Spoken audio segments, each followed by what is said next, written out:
बंसी बजाओ नंदलाला, मैं आरती करने आया। तुम बंसी बजाओ नंदलाला, मैं आरती करने आया।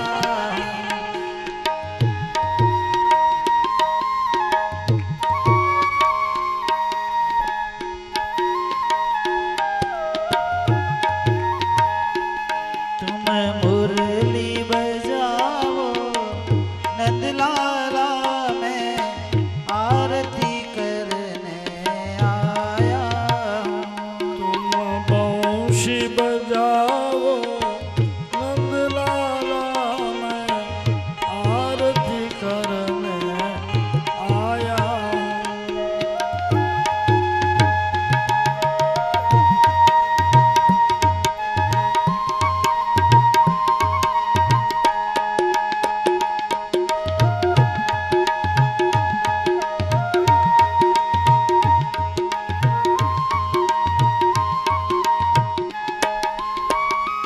मेरे हाथ में थाली पूजा की, प्रभु तिलक लगाने आया हूँ। मेरे हाथ में थाली पूजा की, प्रभु तिलक लगाने आया हूँ। मेरे हाथ में थाली पूजा की, प्रभु तिलक लगाने आया हूँ। तुम प्रेम से तिलक लगा लो रे, मैं आरती करने आया हूँ। तुम प्रेम से तिलक लगा लो रे, मैं आरती करने आया हूँ।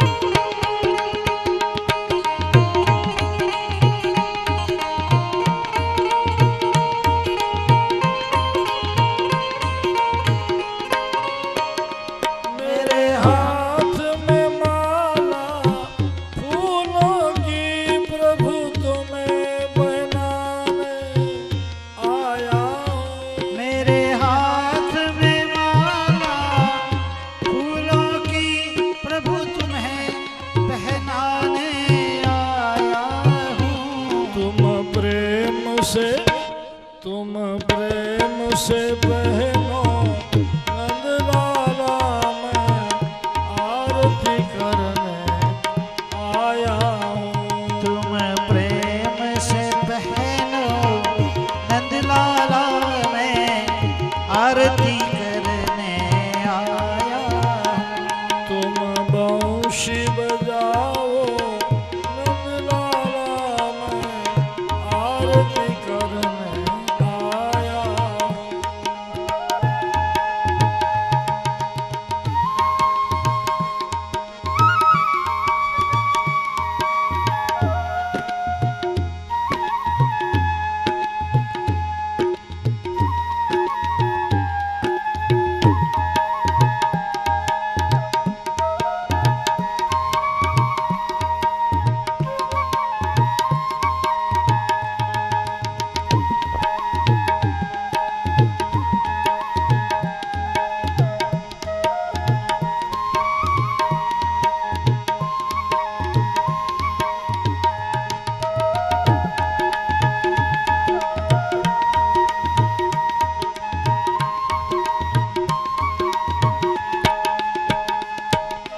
कर्पूरगौरं करुणावतारं संसारसारं भुजगेन्द्रहारं सदा वसन्तं हृदयारविन्दे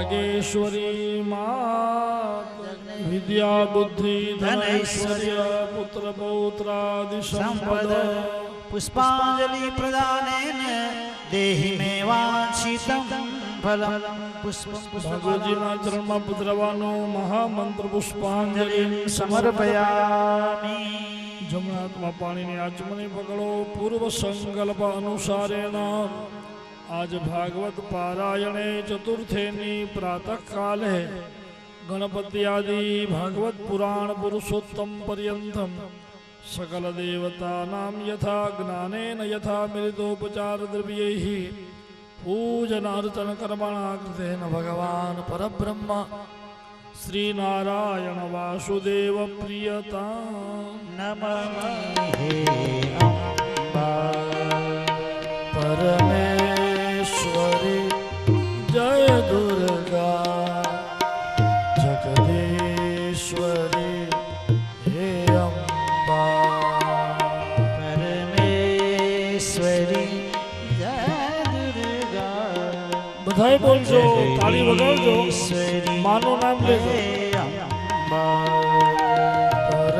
परमेश्वरी जय दुर्गा जगदीश्वरी हे अम्बा हे माया महामाया हे माता विश्वमोहिनी हे देवी जगदम्बा हे माता विश्वमोहिनी हे देवी जगदम्बा हे माता विश्वमोहिनी हे देवी जगदम्बा हे माता विश्वमोहिनी हे देवी जगदम्बा परमेश्वरी जय दुर्गा जगदीश्वरी हे अम्बा परमेश्वरी जय दुर्गा जगदीश्वरी हे अम्बा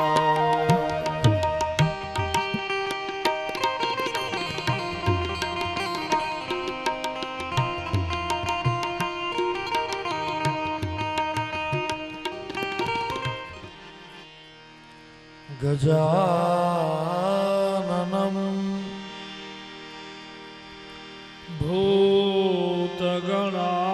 भूतगणाधिसेवितं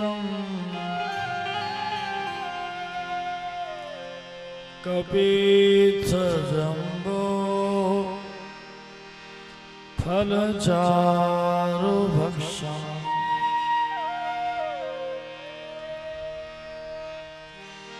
उमासुतं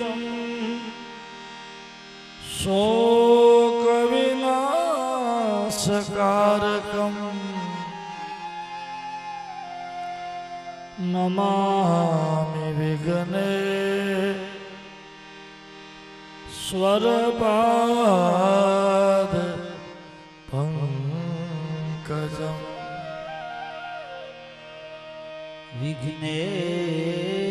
विघ्नेश्वरं विविध विघ्नहर परेश सिद्धेपति सकल सिद्धिप्रदं भावेशम् बुद्धेपति विमल बुद्धिप्रदं प्रियेशम् वन्दे विभुं वरवाणीप्रदं गणेशम्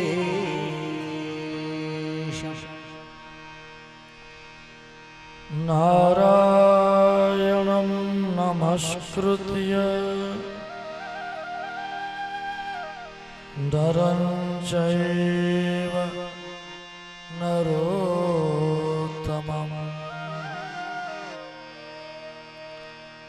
देवीं सरस्वतीं व्यासं ततो जयमुदीरये।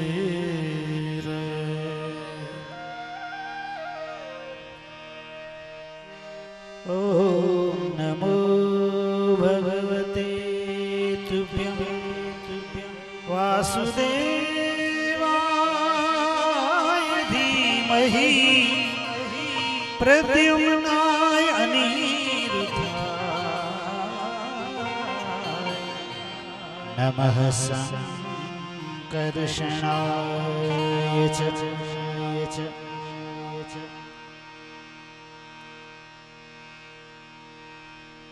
शरणागत दीनार्त शरणागत दीनार्त हृदयाय परायण सर्वस्यार्ति हरे देवी नारायणी नमोस्तुते।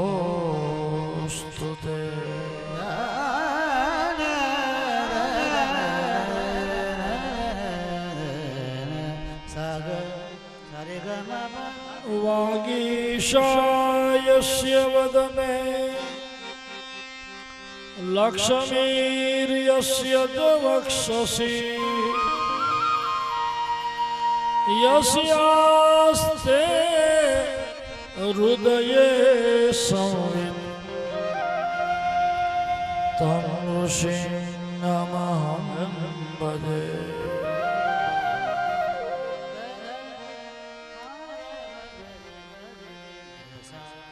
वागर्था इव सम्प्रोक्तौ वागर्थ प्रतिपत्तये जगतः पितरौ वन्दे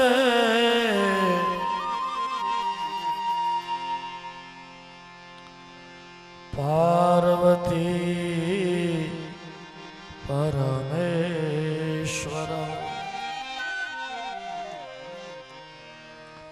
ॐ नमो भगवते वासुदेवाय।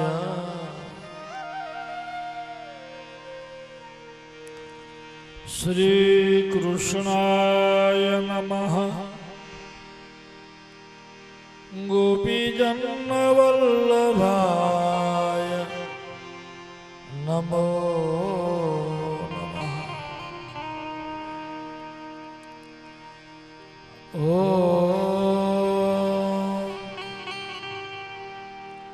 नमः पार्वती पतये हर हर महादेव।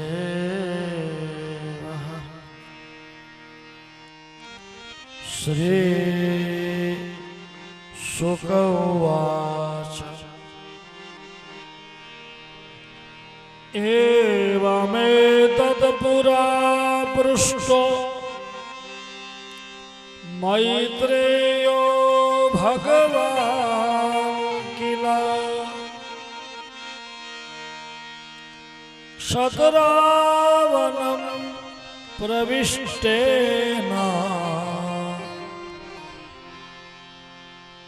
त्यक्त्वा स्वगृहवृद्धिमत्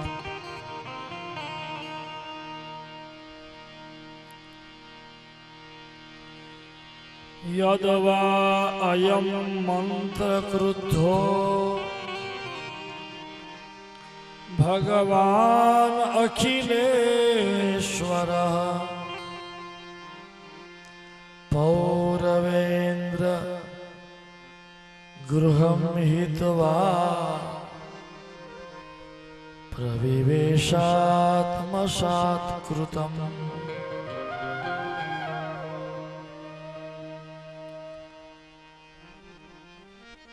ગંગાજીના સુખતાલ નામના તીર્થમાં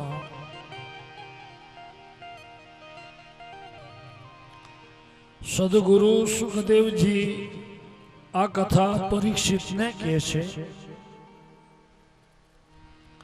અને આપણે અહીંયા વાગેશ્વરી માના ખોડામાં માના જ ખોડામાં બેસી આજે આપણે પ્રભુના ગુણગાન ગાઈએ છીએ.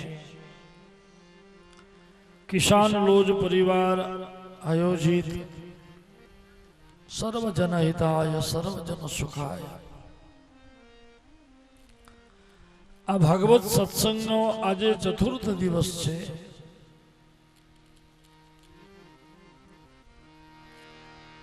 ગંગા કિનારે સુખદેવજી મહારાજે પરીક્ષિત રાજાને એમ કહ્યું કે હે રાજા, તમને 7 દિવસમાં મુક્તિ જોઈએ છે, મોક્ષ. અરે 7 દિવસ તો મુક્તિ માટે બહુ ઘણા છે, બહુ દિવસ કહેવાય. એટલાય સમયની જરૂર નથી. તમારો અંતક્ષણે છેલ્લી ઘડીએ તમારી મતિ ભગવાનમાં સ્થિર થાય તો મુક્તિ. આ શરીરમાંથી પ્રાણ નીકળે બસ એટલો જ સમય. 7 દિવસ તો બહુ ઘણા છે. તમે એવી ચિંતા નહીં કરતા કે 7 દિવસમાં મને મુક્તિ કેમ મળે. સાંભળો, એક તમને હું ઉદાહરણ દઉં. સૂર્યવંશમાં એક ખટવાંગ રાજા થયા. બહુ સિદ્ધ રાજા હતા, વિષ્ણુ વ્રત પરાયણ હતા, ભક્ત હતા.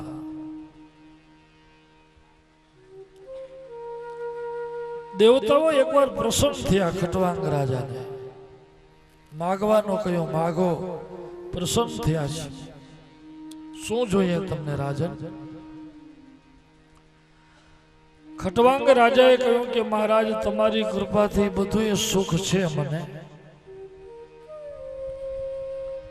આ સંસારની કોઈ ઈચ્છા નથી મને, પણ મારા મનમાં એક પ્રશ્ન રહે છે કે આપણે મૃત્યુ જ્યારે આવે ત્યારે ખબર પડતી નથી. મરવાના છીએ એ ખબર છે આપણે બધાને. દરેક જીવ જાણે છે કે આપણે મરવું છે, પણ ક્યાં મૃત્યુ થશે, કેવી રીતે થશે, કેટલા સમયે થશે, એ આપણે કોઈ નથી જાણતા. મરશું એ જાણીએ છીએ, પણ ક્યાં, કેવી રીતે, ક્યારે, એ આપણે કોઈ જાણતા નથી. 4 વસ્તુ ઓચિતી આવે. એ કોઈ દી કાંઈ તમને ખખડાવીને કે પહેલેથી જાણ ન કરે કે તૈયાર રહેજો આવું છું. એક રોગ, બીજું દુઃખ, ત્રીજું ગઢપણ અને ચોથું મૃત્યુ. રોગ કોઈ દિવસ બાયણું ખખડાવે નહીં કે આવું છું કે કોઈ દી. એ તો પડીએ પથારીમાં, તઈએ ડોક્ટર પાસે લઈ જાય ત્યારે ખબર પડે કે ભાઈ આ થયું તમને. આપણું શરીર રોગનું ઘર છે, ધ્યાન રાખજો. આની અંદર અનેક રોગ ભર્યા છે. રોગનું ઘર શરીર એ રે એમાં જ છે, બીજે જાય ક્યાં? પણ અંદર શાંતિથી બેઠા હોય ત્યાં સુધી સારું, બારે ન નીકળે ત્યાં સુધી ઓચિંતું આવે. દુઃખ પણ ઓચિંતું આવશે. દુઃખ આવે ત્યારે કઈ આપણે કહીએ નહીં કે તૈયાર રહેજો આવું છું. ગઢપણ પણ ઓચિંતું આવે. અને ચોથું મૃત્યુ.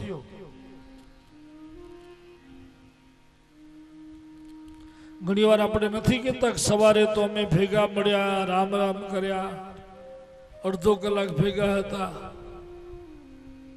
છૂટા પડ્યા અને સાંજે તો સમાચાર મળ્યા કે થઈ ગયું હરિઓમ તત્સત.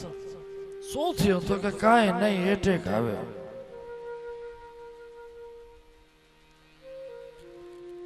બોલો, એ કોને ખબર છે ક્યારે આવશે? ખટવાંગ રાજા દેવતાઓને કહે છે, મહારાજ મને જાણીને મરવું છે. મૃત્યુની કોઈને ખબર પડતી નથી, પણ મને ખબર પડે એવા મને આશીર્વાદ દો, હું સચેત રીતે મૃત્યુ પામું. દેવતાઓએ વચન આપ્યું અને બરોબર એ ખટવાંગ રાજાના મૃત્યુથી 2 ઘડી પહેલા દેવોએ આવીને એને જાણ કરી કે ખટવાંગ રાજા તૈયાર થઈ જાઓ, 2 ઘડી પછી તમને આવશે ભગવાનના પાર્ષદ લેવા, તૈયારી કરી લો. 2 ઘડી પછી તમને આ શરીર છોડવાનું છે. રાજાને જેવી ખબર પડી કે 2 ઘડી પછી દેહ છૂટશે, એટલે પેલી અડધી ઘડીમાં સ્નાન કર્યું. સૌથી પહેલું શું કામ કર્યું? સ્નાન. ભગવાન પાસે જવું છે તો કઈ પવિત્ર થઈને જઈએ. સ્નાન કરવું એ શરીરનો એક સંસ્કાર છે.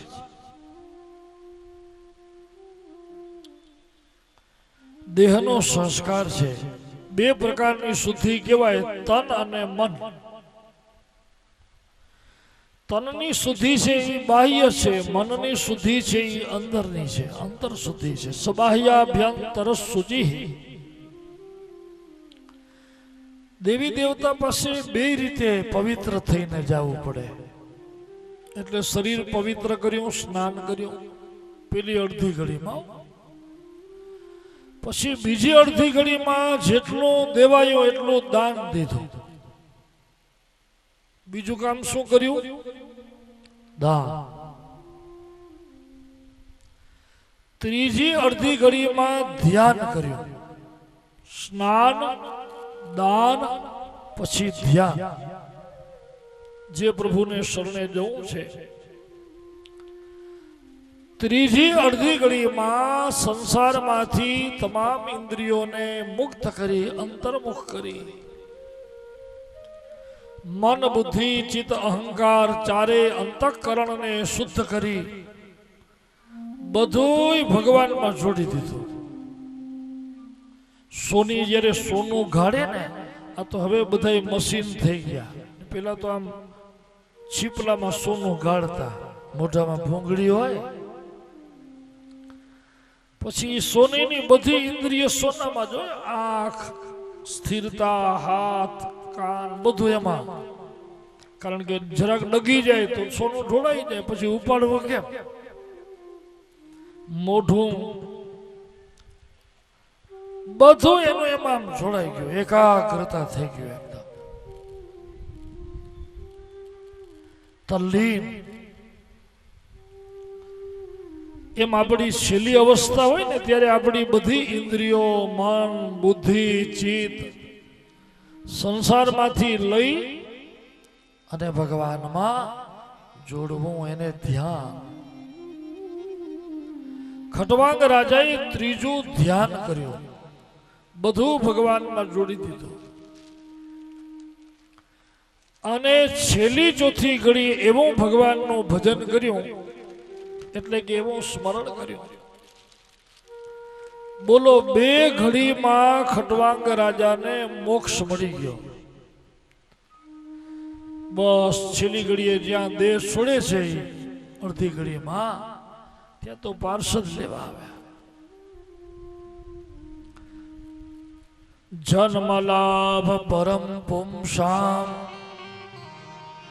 અંતે નારાયણ સ્મૃતિ. છેલ્લી ઘડી આપણી ભગવાનમાં મતિ થાય, બસ.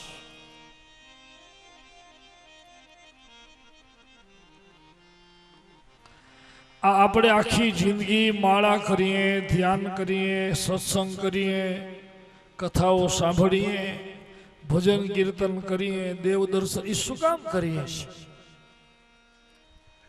કાલે આપણે કહી ગયા ને કે છેલ્લી ઘડીએ ભગવાનમાં આપણું મન રે, અભ્યાસ કર્યો હોય તો.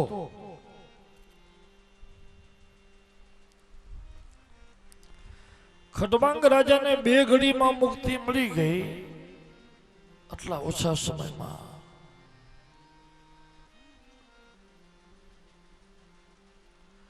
તો રાજા તમારી પાસે તો 7 દિવસ છે. આપણે એટલું જ માંગવાનું છે કે એટલું તો આપજે હે ભગવાન. છેલ્લી ઘડીએ મારું તારામાં ધ્યાન.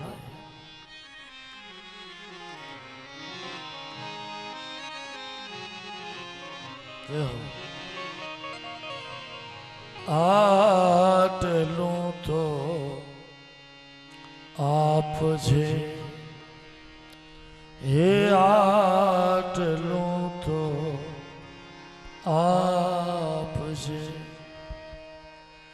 ભગવાન.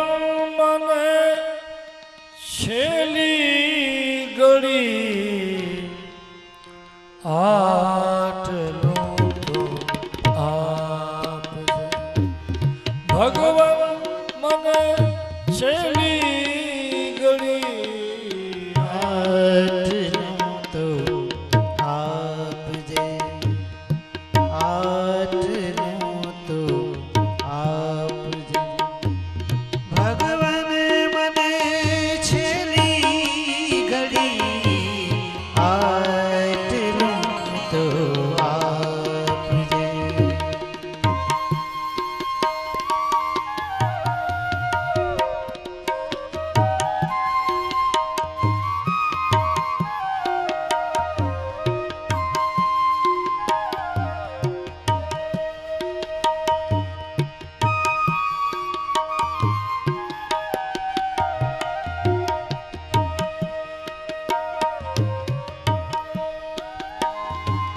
જિંદગી આતે દીધી, જીવનમાં સમજ્યો નહીં.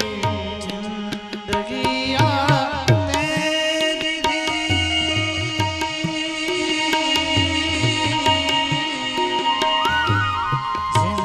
જિંદગી આપને દીધી, જીવનમાં સમજ્યો નહીં. એ જ યાચું કે રહે, એ જ યાચું કે રહે. સમજણ મને છેલ્લી ઘડી એ જે યાચું કે રહે, એ જ યાચું કે રહે. સમજણ મને છેલ્લી ઘડી આટલું તો આપજે.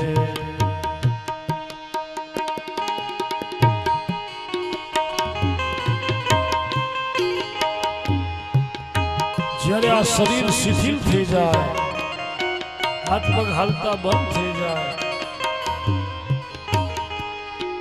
સંસારના બધા સંતાપ પરિતાપ જ્યારે મને તપાવે,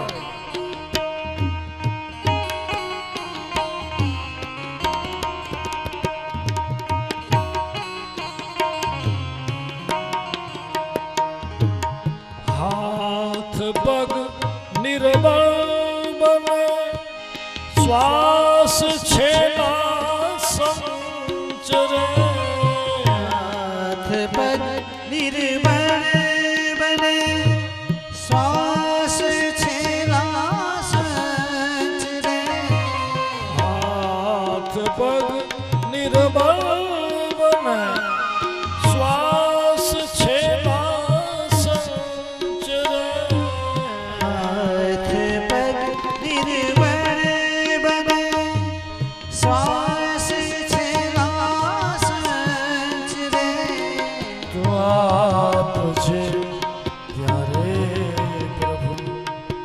આપજે ત્યારે મનને છેલ્લી ઘડી આપજે ત્યારે આપજે ત્યારે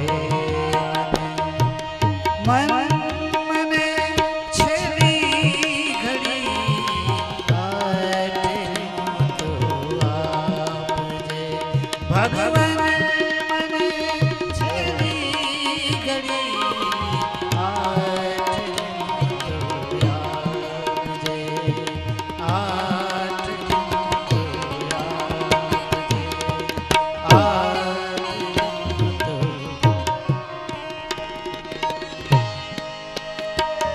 છેલ્લી ઘડીએ ભગવાનમાં મતી થાય ભગવાન દર્શન દે એ વધારે બસ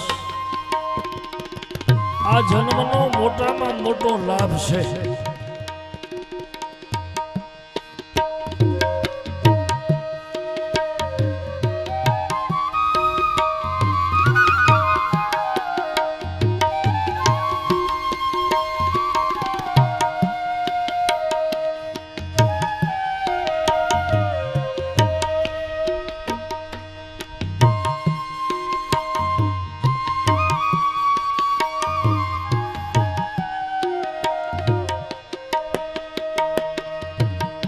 મરણ સૈયા પર પડી મિજાય છેલ્લી આંખ જ્યાં મરણ સૈયા પર પડી મીચાય છેલ્લી આંખ જ્યાં મરણ સૈયા પર પડ્યો મિજાય છેલ્લી આંખ જ્યાં મરણ સૈયા પર પડી મીચાય છેલ્લી આંખ જ્યાં એ દયાળુ આપ છે હે દયાળુ આપ છે દર્શન મને છેલ્લી ઘડી હે દયાલુ આપજે હે દયાલુ આપજે દર્શન મને દર્શન મને દર્શન મને છેલ્લી ઘડી આટલું તો આપજે ભગવાન મને છેલ્લી ઘડી આટલું તો આપજે આટલું તો આપજે આટલું તો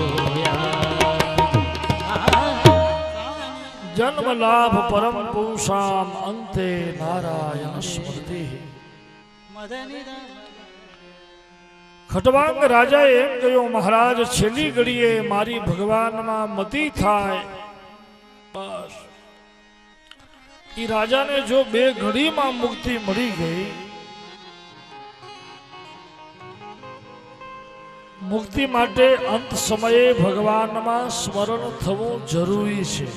પણ ધ્યાન દેજો વાલા છેલ્લી ઘડીએ ભગવાન યાદ તો જ આવે કે તમે દરેક અવસ્થામાં દરેક ઇન્દ્રિયોથી જો અભ્યાસ કર્યો હોય તો જો એને ભજ્યા હોય તો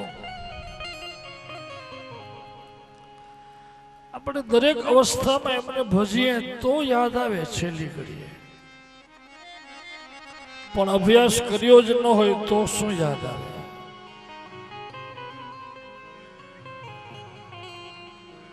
છેલ્લી ઘડીએ ભગવાનમાં મતી થવી. બેસતા હો બેનો બેસો. હવે આસન લેતા આવજો. જ્યાં ઉहाँથી આવો એમાં જ બેસતા આવજો. પાછળ જ બેસજો. આગળ હવે જગ્યા નથી. આ બહેનોને એમાંથી જ બેસાડતા આવો.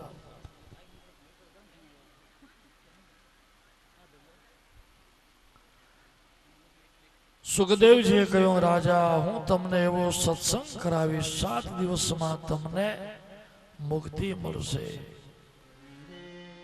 પરીક્ષિત રાજાને સદગુરુ સુખદેવજી મૈત્રીજીએ જે ભાગવત વિદુરજીને કહ્યું, સાક્ષાત ભગવાન શ્રી કૃષ્ણએ પોતાના શ્રી મુખેથી ઈ જ્ઞાન હું તમને કહું છું. ભાગવતજીમાં 3 સંવાદ છે. રામાયણ કેમ જેમ 3 સંવાદમાં છે, ભાગવતજી 3 સંવાદમાં છે. પેલો સંવાદ નૈમિષારણ્યમાં છે, સૂત અને ઋષિઓનો. બીજો સંવાદ ગંગાના સુકતાલ નામના તીર્થમાં જે શરૂ થયો, સુખદેવજી અને પરીક્ષિતનો. અને ત્રીજો સંવાદ ગંગાના કિનારે હરિદ્વારમાં મૈત્રીજી અને વિદુરનો થયો.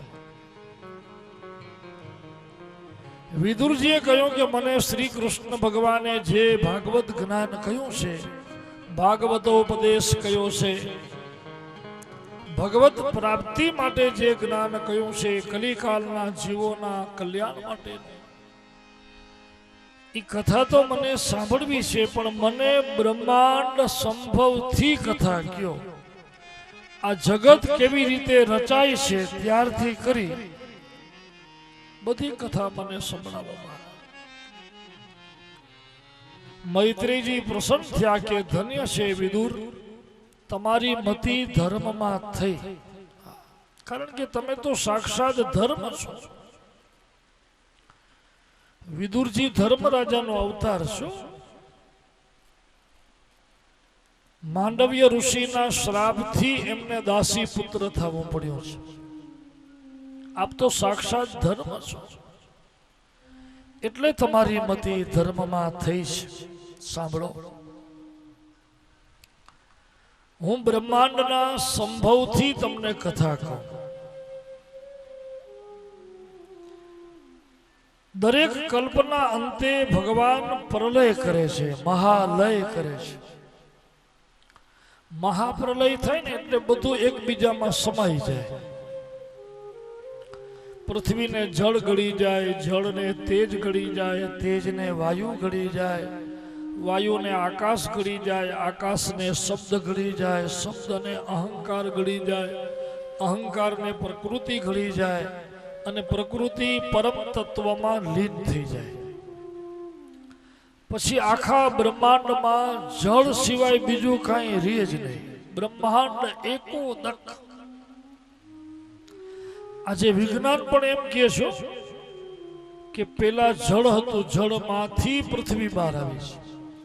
પેલા જળ જ હતું આખું બ્રહ્માંડ. અને એ પ્રલયના જળમાં ભગવાન નિરાકાર થઈને સૂઈ જાય.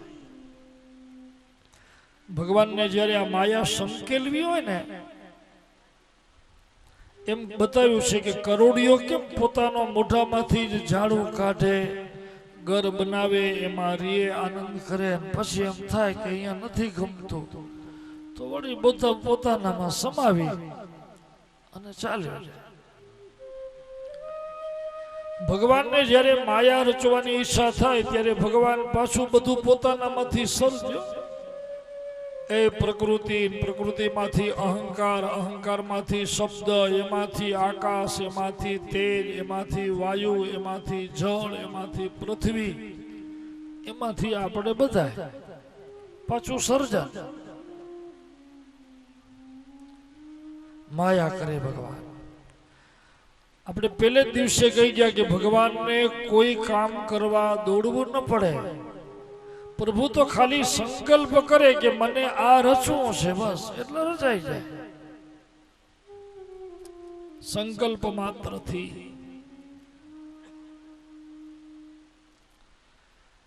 ભગવાનને રચના કરવાની ઈચ્છા થઈ. પ્રભુના 2 રૂપ છે, સાકાર, નિરાકાર. પ્રલયમાં પાણી છેલ્લે રહે એટલા માટે શું કે પાણીને કોઈ આકાર નથી. છે કબીર કુવા એક હૈ પનિહારે અનેક, બર્તન સબકે ન્યારે ન્યારે. सब में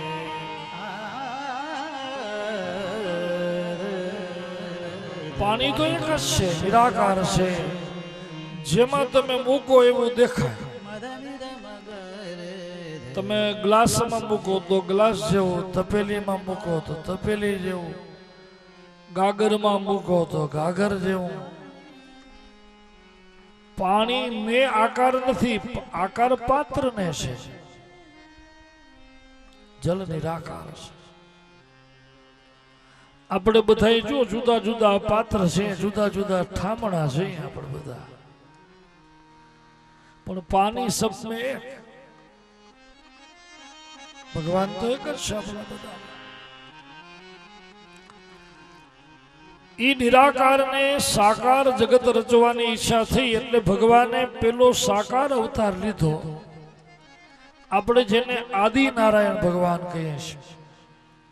ચતુર્ભુજ ઘનશ્યામ રૂપ ભગવાને સૌથી પહેલું પ્રગટ કર્યું એટલે એમનું નામ પડ્યું આદિ નારાયણ. બોલીએ આદિ નારાયણ ભગવાન કી. આટલા બધા તમે બેઠા છો પણ જય તો બોલતા જ નથી. આ જય બોલજો. ભાગવતના મહાત્મ્યમાં લખ્યું કે જ્યારે જ્યારે ધૂન આવે ત્યારે ધૂન કરવી, કીર્તન કરવા, જયકાર કરવો. પછી તમારે એમ ન સમજવાનું કે આ મહારાજને તેડાવ્યા છે, સંઘ વાજિંત્ર વાળાને તેડાવ્યા છે, પોતે ગાશે ને વગાડશે, આપણે શું એમ ન સમજવાનું. સત્સંગમાં આપણે બધાએ જોડાવાનું છે. બહુ ધ્યાન દેજો. આપણે ભગવાનનો જય શું કામ કરીએ છીએ? તમને કોઈને ખબર છે કે ભગવાનનો જયકાર શું કામ કરીએ છીએ? ભગવાનનો જય કરવાથી એક તો આપણા પાપ મળે, શરીરમાં જે પાપ હોય ને એ નીકળી જાય. અનુભવ કરજો, તમે જેવો જય એમ બોલશો એટલે તમારા નાભીમાંથી શ્વાસ બહાર નીકળશે, આમ મોઢામાંથી. એ ખાલી વાયુ નથી નીકળતો, એના ભેગા તમારા પાપ પણ નીકળે છે. જય બોલવાથી પાપ ઓછા થઈ જાય. અનુભવ કરો તમે, જો બોલજો એટલે અંદરથી શ્વાસ બહાર નીકળશે, ભેગા પાપે નીકળશે. બોલીએ આદિ નારાયણ ભગવાન કી. જો શ્વાસ નીકળ્યો ને તમારો, ભેગા પાપે નીકળ્યા. બીજું કારણ એ છે, એક બીજી બહુ સુંદર વાત છે કે ભગવાનનો જે જય બોલે ને, ભગવાન એનો જય કરે. ભગવાન પ્રભુ તો કોઈનો કઈ રાખતા જ નથી. તમે કણ દો તો કણસલો પાછું દે કે નહીં? તમે બીજ દો તો વૃક્ષ દે, બીજ દો તો ફૂલ દે. એ કઈ રાખતા જ નથી. તમે થોડું દો તો અનેક ગણું દઈ દે. હવે એ આટલું બધું દે, એ કઈ આપણી જય રાખી દે? બોલો કયો, એ કઈ એવા કે આપણું જય રાખી દે? તમે જેવી જય બોલો ને એટલે ભગવાનના લોકમાંથી ભટકાઈ નહીં પાછી આવે. ભગવાન તમને એમ કહે કે જા, તે મારો જય કર્યો તો તારોય પણ જય.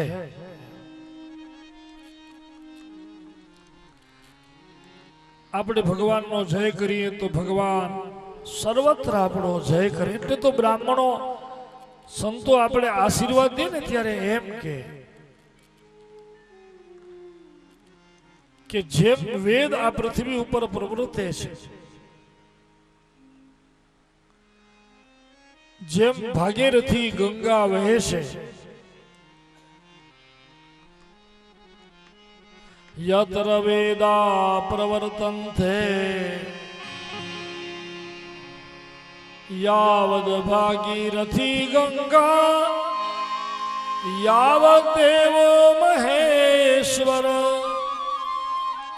યાવદ વેદા પ્રવર્તન્તે તાવત ત્વં વિજયી ભવ. યાવદ વેદા પ્રવર્તન્તે તાવત ત્વં વિજયી. ભગવાન કાંઈ આપણું રાખતા જ નથી. એટલે જ્યારે જ્યારે ભગવાનનું નામ લેવાનો સમય આવે જરૂર લેજો, જય બોલજો. આદિ નારાયણ ભગવાન પ્રગટ થયા. બહુ સુંદર સ્વરૂપ છે એમનું. ભગવાનને જગત રચ્યું હતું એટલે એમની નાભીમાંથી એક કમળ થયું. કમળ તો પાણીની બારે ખુલ્લું થાય ને, ઈ કમળ જળની બારે આવ્યું અને 1000 પાંખડી વાળું કમળ ખીલ્યું. બહુ તેજસ્વી કમળ હતું. ઈ નાભી કમલમાંથી કોણ પ્રગટ થયો? બ્રહ્મા. બ્રહ્માના પેલા 5 મુખ હતા, પંચવક્ર બ્રહ્મા હતા. શિવપુરાણમાં કથા છે કે એક મુખેથી બ્રહ્માના મોઢામાંથી અમંગલ શબ્દો નીકળ્યા એટલે મહાદેવજીએ ત્રિશુલથી બ્રહ્માનું ઈ મસ્તક છેદી નાખ્યું.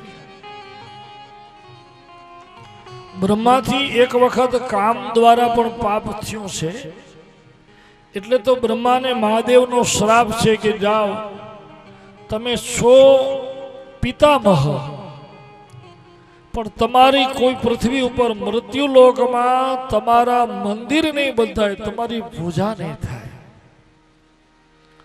તમે જોઈ જાઓ પૃથ્વી ઉપર બ્રહ્માનું એક જ મંદિર છે. ક્યાં છે? પુષ્કરમાં. પુષ્કર જાઓ ને ત્યાં એના સિવાય બ્રહ્માનું ક્યાંય મંદિર નથી. બ્રહ્માને મહાદેવનો દંડ છે. પછી બ્રહ્માએ મહાદેવની ક્ષમા માંગી કે ભાઈ મારો અપરાધ થઈ ગયો, પણ હવે હું જગત વંદ્ય કેવી રીતે થાઉં, જગત મને યાદ કેવી રીતે કરે, એ કૃપા કરો, ભલે મંદિર ન થાય. ત્યારે મહાદેવે કહ્યું કે જાઓ પૃથ્વી ઉપર જે કોઈ યજ્ઞ કરશે ને એ યજ્ઞના અધિષ્ઠાતા તમે થશો. તમારા વગર યજ્ઞ કોઈ સંપન્ન થશે નહીં. એટલે પૃથ્વી ઉપર જે કોઈ યજ્ઞ કરે અને અગ્નિનું આવાહન કરે એને બ્રહ્માને નોતરું દેવું જ પડે. અગ્નિ આવે એટલે બ્રહ્માને બેસાડવા જ પડે. દક્ષિણતો બ્રહ્માસનમ. હે બ્રહ્માજી તમે અમારા યજ્ઞના દ્રષ્ટા થઈ અને પધારજો એમ આમંત્રણ દેવું જ પડે, નહીતર યજ્ઞની પૂર્તિ ન થાય. બ્રહ્મા પ્રગટ થયા. બ્રહ્માજી પ્રગટ્યા ત્યારે 3 ભાગમાં દરિયો હતો ને 1 ભાગમાં પૃથ્વી. બ્રહ્માને આશ્ચર્ય તો એ થયું કે એમને પૃથ્વી ઉપર યજ્ઞનો કુંડ જોયો, યજ્ઞના ઉપસ્કર બધાય જોયા, હવનીય દ્રવ્યો બધાય જોયા. આ બધું બ્રહ્માએ દર્શન કર્યું એટલે બ્રહ્માને એમ થયો કે મારા સિવાય તો પૃથ્વી ઉપર કોઈ દેખાતું નથી. તો પછી આ બધું રચ્યું કોને? બ્રહ્માના મનમાં 3 પ્રશ્ન થયા છે. ધ્યાન દેજો વાલા બહુ. કયા 3 પ્રશ્ન થયા બ્રહ્માના મનમાં? પેલો પ્રશ્ન એ થયો કે કોહમ, હું કોણ? શું પ્રશ્ન થયો? કે હું કોણ? બીજો પ્રશ્ન મનમાં થયો બ્રહ્માને કે કેનાહમ, હું કેનાથી થયો? કશ્યાહમ. ત્રીજું હું કોનો? હું કોણ, હું કોનાથી અને હું કોનો? શિવપુરાણમાં એવી કથા છે કે જ્યારે બ્રહ્મા અને વિષ્ણુએ એક તેજ જોયું ને જે નીચેથી ઉપર સુધી જાય છે, પછી એને શોધવા, પછી એનો અંત પામવા બે જણા ઉપડ્યા. વિષ્ણુ ઉપર અને બ્રહ્મા નીચે, પણ એમને અંત મળ્યો નહીં. અનંત છે ને, એવી રીતે બ્રહ્માને પણ કમળમાંથી હું થયો તો મારું મૂળ કમળ, ચાલો કમળનું જે મૂળ ઈ મારું, એમ કરીને બ્રહ્મા શોધવા નીકળ્યા, પણ બ્રહ્માને અંત મળ્યો નહીં. ભાગવતજીમાં એમ લખ્યું છે કે બ્રહ્મા પોતાનું મૂળ શોધવા 100 વર્ષ સુધી મથ્યા. કેટલા વર્ષ? 100. મેં આગળ તમને કહ્યું કે ભાગવતજીમાં જે કથાઓ છે એ તમારી ને મારી છે, આપણી જ છે બધા. બ્રહ્માને 100 વર્ષ સુધી જેમ અંત ન મળ્યો, એમ આપણે બધાએ પણ આપણો અંત શોધવા જઈએ. આપણું આયુષ કેટલું? 100 વર્ષનો. બ્રહ્માએ 100 વર્ષ મથ્યા ને. આનો તત્વાર્થ એ છે કે 100 વર્ષ સુધી તમે તમારો અંત શોધવા જાઓ તો નહીં મળે, મળશે. આપણે તો જો 4-5 પેઢીના નામ માંડ યાદ હોય, પછી 6ઠી પેઢી કોઈ પૂછે તો આપણે કહીએ બાપા ઈ હવે ખબર નથી. ઘણા તો હવે એવા હોશિયાર થઈ ગયા છે કે આપણે જેવું 6ઠી પેઢીએ પૂછીએ તો આપણે સામેથી એમ કે બ્રહ્મા વિષ્ણુ મહેશ કહી દો મારા.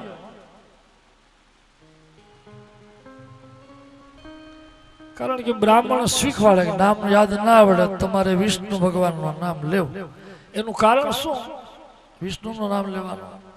કે જેમ હાથીના પગમાં કેમ બધાય પગ આવી જાય, એમ આપણે બધાય છૂટા કેનાથી પડ્યા? ભગવાન. એનું નામ લેવાનું મૂળ કારણ એ આપણે આપણો અંત ન મળે કોઈને. આખી જિંદગી ઘણા લોકો હોશિયાર હોય તો ઘરમાં આંબો રાખે, પછી આપણા ઓલા ભાટ આવે ને વૈવંચા, એની પાસે જોજો આપણો ચોપડા હોય, એમાંથી ઘણા લોકો આંબા બનાવે. તો એ આંબામાં સમજી લો કે તમારી 30-40 પેઢી નીકળે, 50 પેઢી નીકળે, તો 50મી પેઢીએ સમજી લો તમે કે મહાદેવા બાપા હતા, તો પછી શું એ 50મી પેઢીએ મહાદેવા બાપા હતા? એના બાપા નતા? એ હતા તો ખરા. આ તો આપણે ઉમાં સુધી પહોંચ્યા છે. પછી એટલે એમ કહ્યું છે કે પાણીને બહુ જંગવું નહીં, બહુ મંથન નહીં. આપણે છે ને ઘણા બધા પછી જ્ઞાનીઓ ખોટી જ્ઞાનની એવી ચર્ચાઓ કરે, પોતે ચિંતામાં, સામેવાળાને અસમંજસમાં. આપણે એટલું જ સમજવાનું કે આપણે ભગવાનથી જુદા પડ્યા છીએ અને અંતે મળવાનું કેને છે? ભગવાન. બ્રહ્માને અંત નથી મળ્યો તો આપણે મળશે. બ્રહ્માને અંત ન મળ્યો.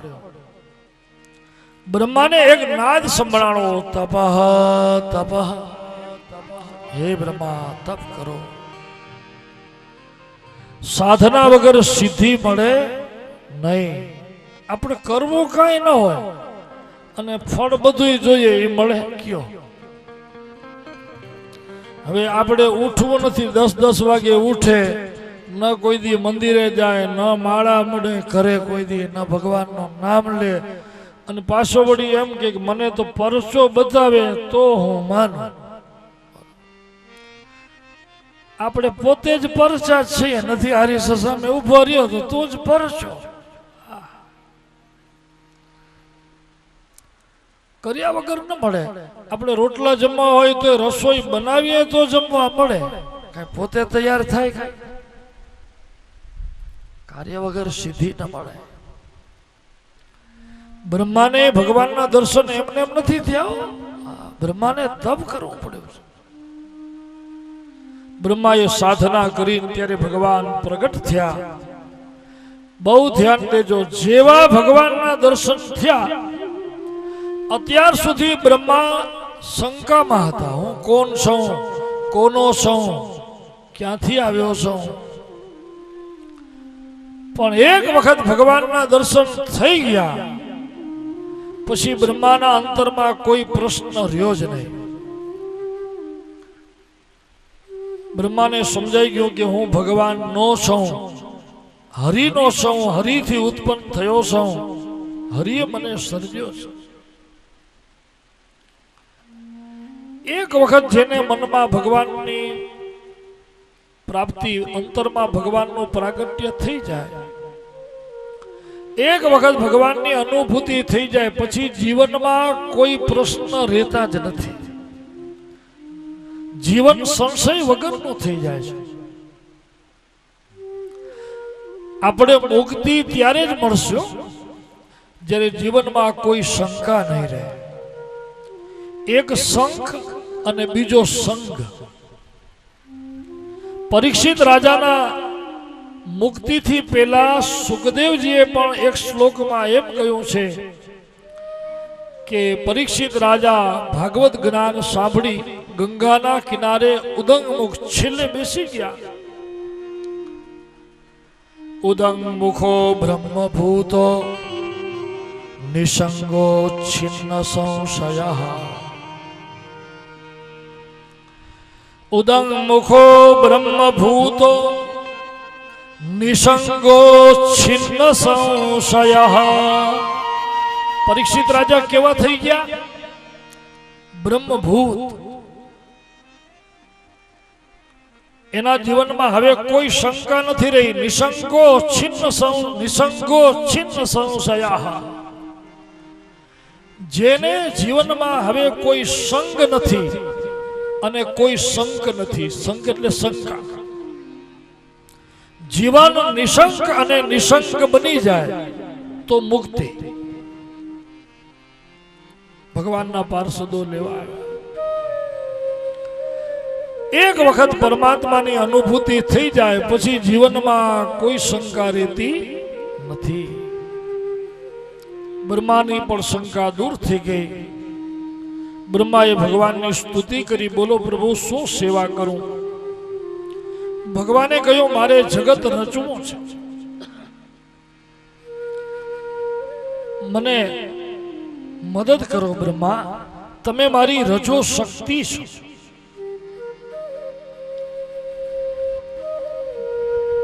બ્રહ્મા, વિષ્ણુ અને શિવ એ જુદા નથી. પ્રકૃતિના 3 ગુણ છે.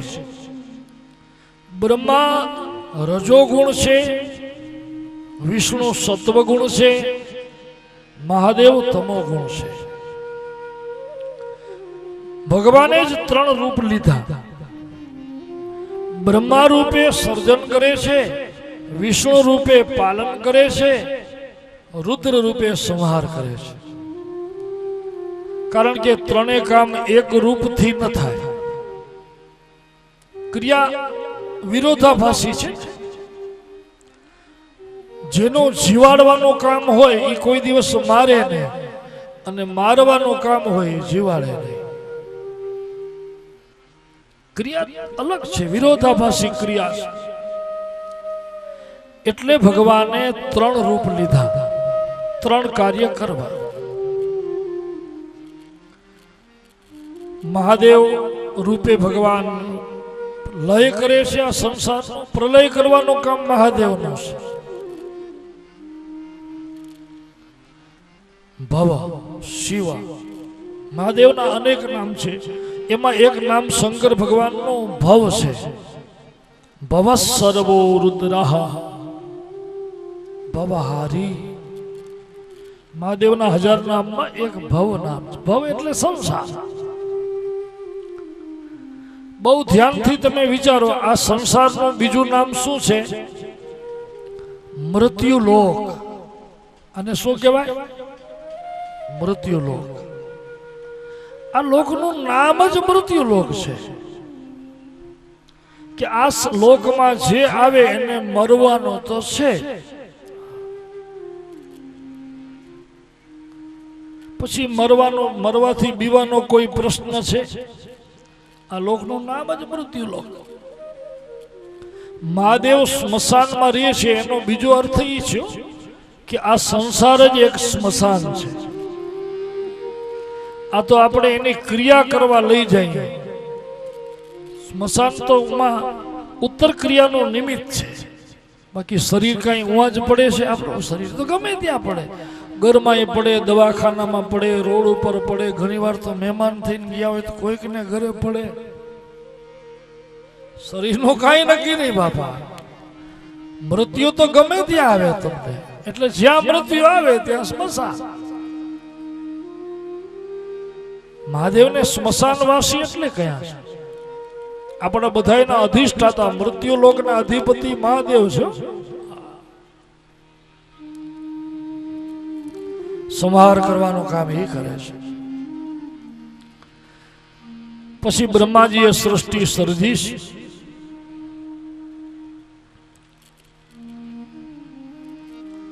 એટલે શાસ્ત્ર જીવ અને શિવ એક છે. જીવની રક્ષા એ કરે, જીવને લે. આપણે મહાદેવની અડધી પ્રદક્ષિણા એટલે કરીએ છીએ. જીવને શિવ થવાનું છે, ઓળંગવાનું નથી. શિવને ભજો જીવ દિન રાત, એટલે એમ કહ્યું. દરેક જીવ શિવ છે. આપણે મહાદેવની પ્રદક્ષિણા અડધી શું કામ કરીએ છીએ ખબર છે તમને? જીવને શિવ થવાનું છે, ઓળંગવાનું નથી.